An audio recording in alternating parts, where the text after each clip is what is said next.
말씀은 다윗의 노래입니다. 1절을 보면 그날에 다윗이 이 노래의 말씀으로 여호와께 아뢰어 그러죠. 이 노래라는 것은 하나님을 찬양한다는 것이죠. 하나님을 찬양한다는 것이고 또 다른 말로는 하나님께 기도한다라고 말할 수 있습니다. 그러니까 노래는 찬양이며 기도이죠. 그러니까 이것은 한마디로 이야기하면 하나님께 자기 표현을 하는 겁니다.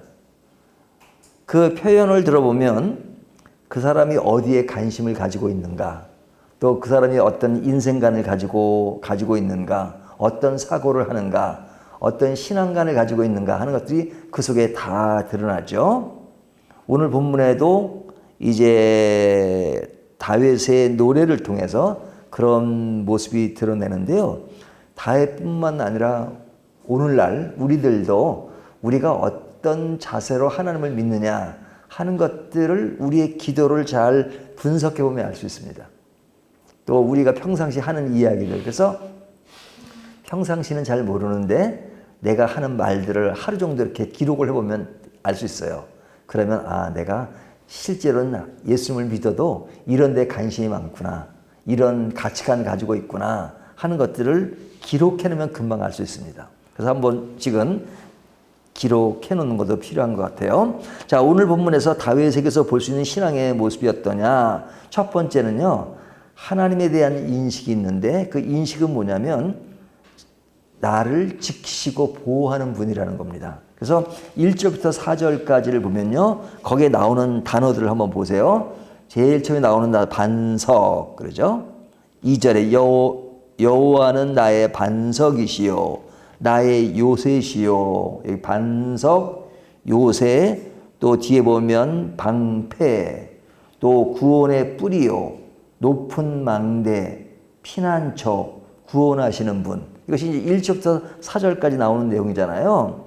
자, 이 시는 다윗이 언제 쓴 것이냐면 1절에 보면 여호와께서 다윗을 모든 원수의 손과 사울의 손에서 구원하신 그날에, 그랬으니까 다윗이 굉장히 어려웠던 때, 그때를 지나고 쓴 것이잖아요. 그러니까 그때 뭘 느끼고 있냐면 하나님이 이런 어려운 중에도 나를 보호하시고 나를 지키셨다 하는 것을 쓰는 겁니다. 그러니까 하나님을 어떤 분으로 인식하고 계세요?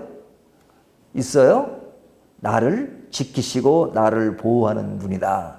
다윗은 인생살이를 하면서 어려운 고통의 시간들이 많았는데 하나님이 그때마다 나를 보호하시고 나를 지키셨다 하는 인식을 가지고 있죠. 또 어떤 인식을 가지고 있냐면 8절부터 16절을 보면 하나님의 가슴과 통치에 대한 이해를 하고 있습니다. 제가 이거 제일 좋게 쓰는 말이에요. 제일 잘 쓰는 말인데 하나님의 가슴과 통치를 이해한다. 이것이 신앙의 굉장히 큰 요소라고 생각하는데요. 자, 하나님의 가슴과 통치에 대한 이해, 이것이 없으면 영혼이 없는 신앙생활이라고 해도 과언이 아닙니다. 하나님의 가슴을 느껴야 돼요. 이렇게 마음을. 그리고 통치가 느끼는 것이 삶에 작용하지 않으면 진짜 예수 믿어도 재미없게 믿는 겁니다. 믿어야 믿는 거다. 믿으니까 믿으다. 이렇게 생각하는 겁니다. 진짜 하나님을 믿으면 하나님의 가슴과 통치가 이해가 돼야 되죠. 감정적으로. 그래서 이것이 다른 말로 말하면 신약식으로 말하면 성령 충만한 삶이에요. 성령 충만한 삶. 그러니까 성령 충만한 삶이라는 것이 뭐냐면 그런 성령님의 그 어떤 통치를 받는 거잖아요. 근데 이제 성령 충만에 대한 이해가 이제 여러 가지 요소가 있습니다. 성령 충만하다는 것은 성령의 내재하심, 내 안에 성령께서 계셔서 항상 성령의 통치를 받는 것도 성령 충만인데, 성령 충만의 어떤 물리적인 현상 같은 거 있잖아요. 그런 것도 중요하죠. 하지만 대체적으로 성령 얘기하면 어떤 물리적인 현상을 더 강조해요. 하지만 그것보다 더 중요한 것은 성령님의 내주하심이에요. 늘 성령님을 인식하고 그 안에서 성령님의 인도하심을 따라서 살아가는 것, 이것이 중요하죠. 그래서 이것이 균형을 잘 잡히는 것이 중요합니다.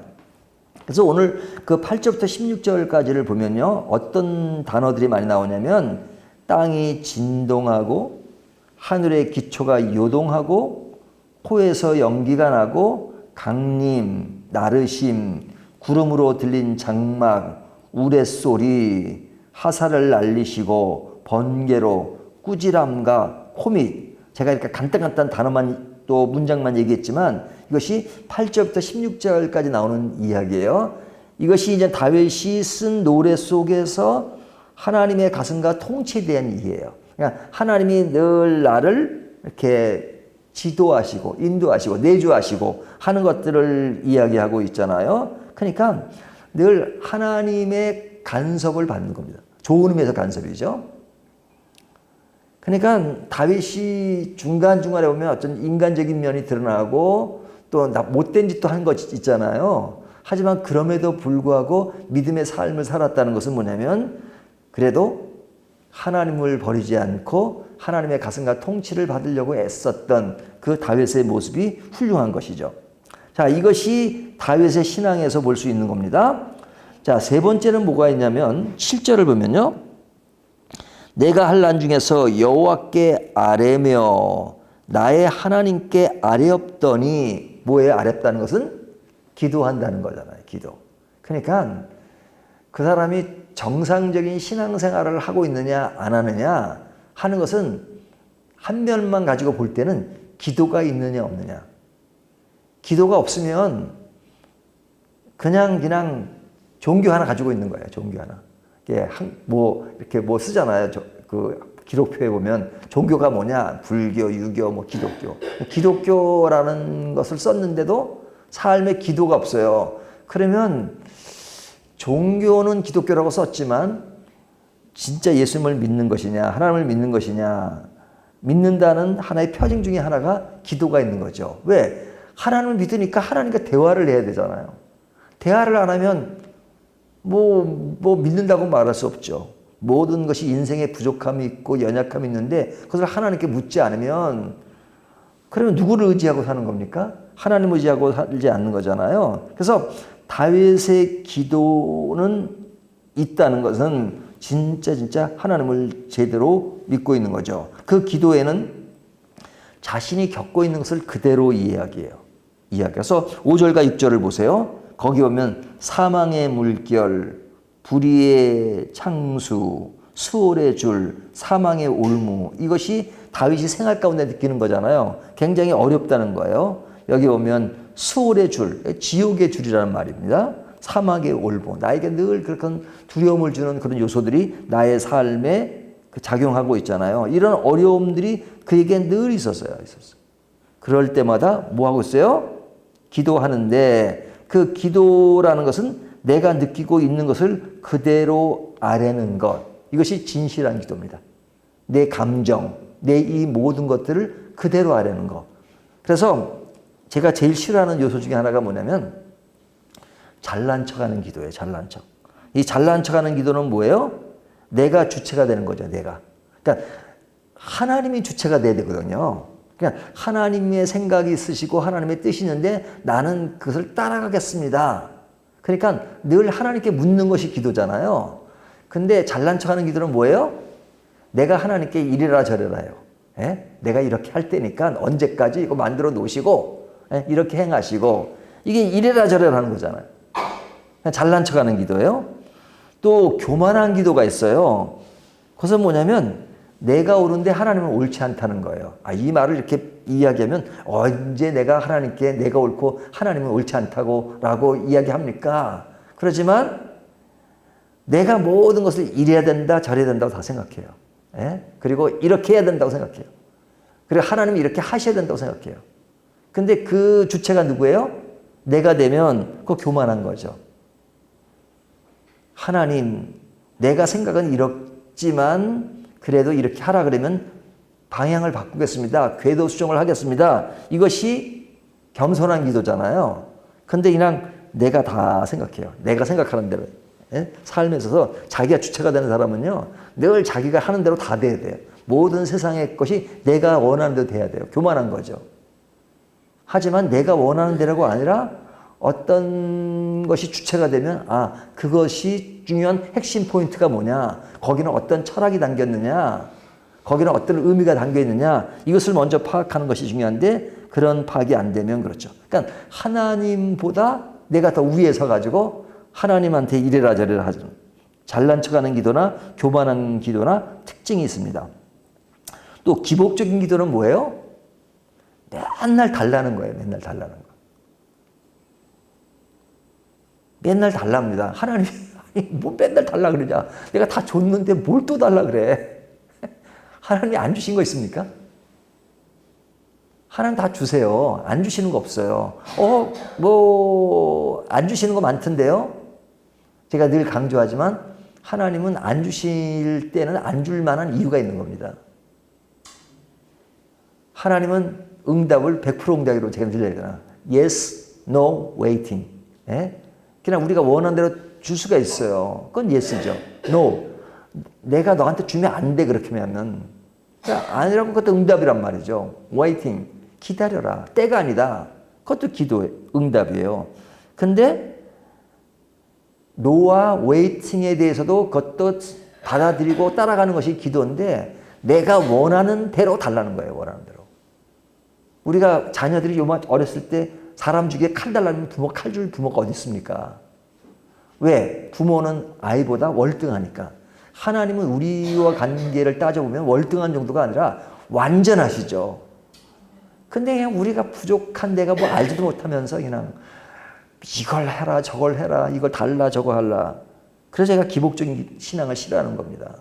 신앙에 기복이 들어가면요 굉장히 위험한 게 모든 삶의 주체가 내가 되고 내가 되면 그건 예수님을 제대로 믿는 게 아니에요.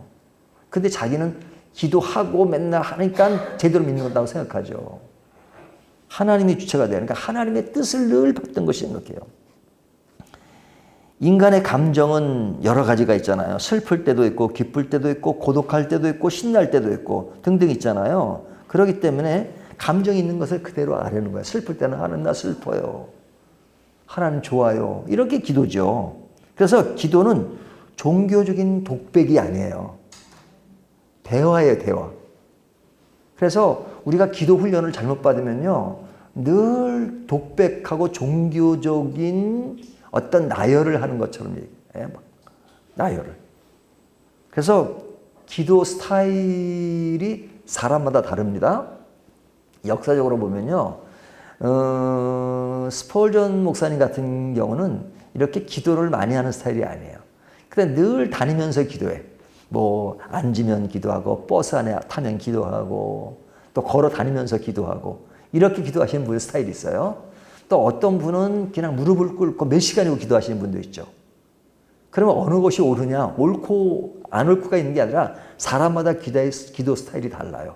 어떤 사람은 그냥 소리를 크게 질러야 직성이 풀리는 기도가 되는 사람도 있고 조용히 기도해야지만 기도가 되는 사람 있잖아요. 그러니까 저는 새벽 기도 나오시는 분들이 기도 자기 성향대로 기도하시면 돼요. 제가 좀 조용하게 하는 스타일이다 보니까 그냥 목사의 어떤 스타일을 좀 많이 따라가는데 그러실 필요 없어요.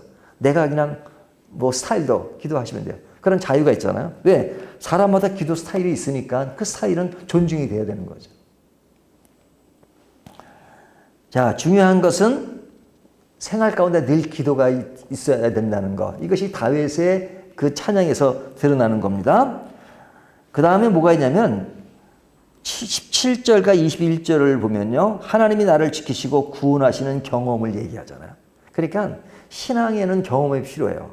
네? 어떤 경험? 하나님이 나를 지키시고 구원하신 경험. 여기 보면 17절부터 21절까지는 붙드시고 건지시고 의지가 되시고 인도하시고 구원하셨다. 상을 주시고 갚으셨다.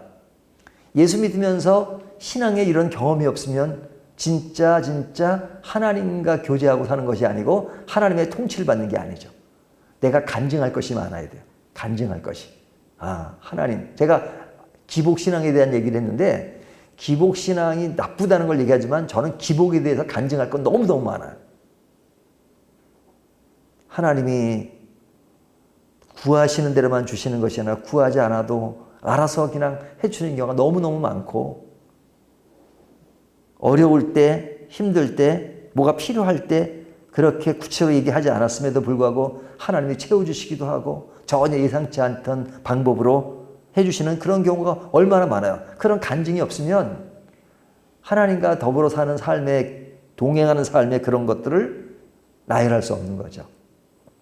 삶에 그런 간증이 필요합니다. 마지막 하나를 더 말씀드리면 22절부터 25절까지 보면 이러한 기도와 하나님과의 경험, 또 통치, 인식, 이런 것은 나의 신앙의 중요한 요소로 자리 잡고 있는 것이기 때문에, 그렇다면 나의 반응이 필요한 거죠. 나의 반응.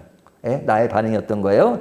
22절 보면 지키고 떠나지 아니하고 모든 법도를 내 앞에 두고 규례를 버리지 않고 제약을 피하고 깨끗한 대로, 이것이 다윗의 개인적인 고백이에요. 내가 그렇게 하겠다는 겁니다. 우리가 구원은 뭐로 받아요? 은혜로 받죠. 자신의 공로로 받는 건 아니에요.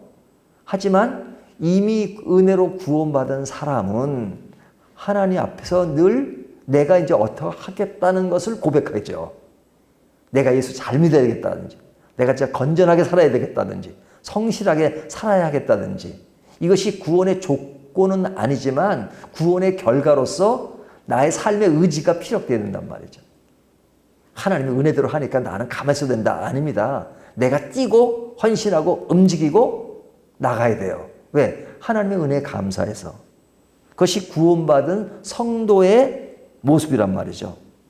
그래서 은혜를 아는 자는 삶의 변화가 있어야 돼요. 삶의 변화. 뭐든지 하나님이 알아서 다 하셔. 그 말이 어떨 때는 되게 좋은 말이 될 수도 있고 어떨 때는 되게 나쁜 말이 될 수 있어요. 나쁜 말이 되는 건 뭐예요? 나는 움직이지 않고 그냥 하나님이 알아서 나 게으른 것을 그냥 인정하려고 하는 그것이 아니라, 하나님은 우리에게 모든 걸 다 이루어 주시지만 그러나 그 은혜에 감사해서 내가 기도하고 내가 열심히 뛰고 내가 헌신하고 하는 것이 필요하죠. 이것이 구원받은 성도의 모습이다 하는 것을 오늘 본문이 말씀해 주고 있습니다. 오늘 제목은 하나님 앞에서 나는 그랬는데요. 나의 어떤 찬양과 노래 속에서 나는 하나님 앞에서 어떤 의식을 갖고 살아가는가 하는 것들을 다시 한번 생각하게 합니다. 나의 신앙의 모습을 오늘 말씀처럼 한번 기록하면서 점검해 보시기를 바라겠습니다.